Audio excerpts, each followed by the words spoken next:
The first 10 amendments.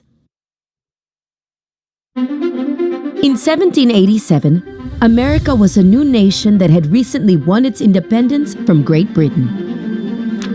The Founding Fathers wrote the Constitution to create a new government. It was then sent to all 13 states to ratify or approve.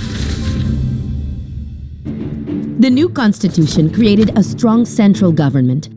Some leaders worried that it did not protect individual freedoms. But at this stage, no state could amend or change the Constitution. Each one could only say yes or no. By 1790, all 13 states had ratified the Constitution.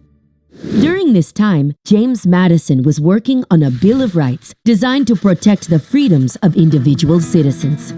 Eventually, states approved 10 amendments that changed the Constitution. All 10 amendments in the Bill of Rights are framed as limits on the central government. They're nearly all written in negative terms. Congress shall make no law. Congress shall not.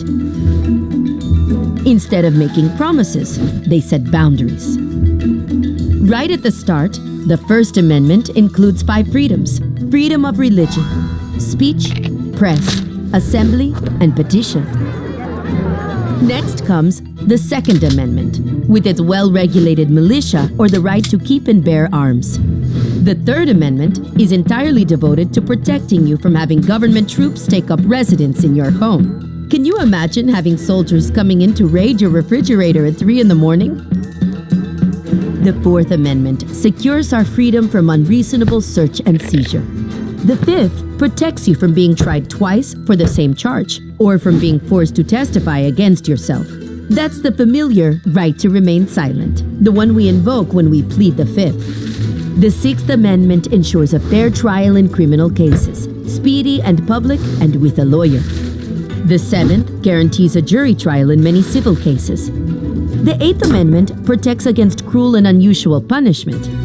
Of course, what's cruel and what's unusual is left for the courts to decide. To ensure nothing is left out, the Ninth Amendment declares that just because certain rights aren't listed here, it doesn't mean that new rights can't be added. And the 10th Amendment says that any powers not specifically given to the government in the Constitution are reserved to the states and to the people.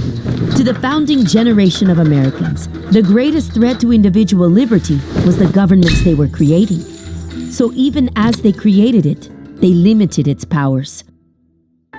For hundreds of years now, Americans have continued to passionately debate the freedoms protected by the Bill of Rights. What's remarkable is that it has stayed intact as the cornerstone of democracy in the United States for more than 200 years.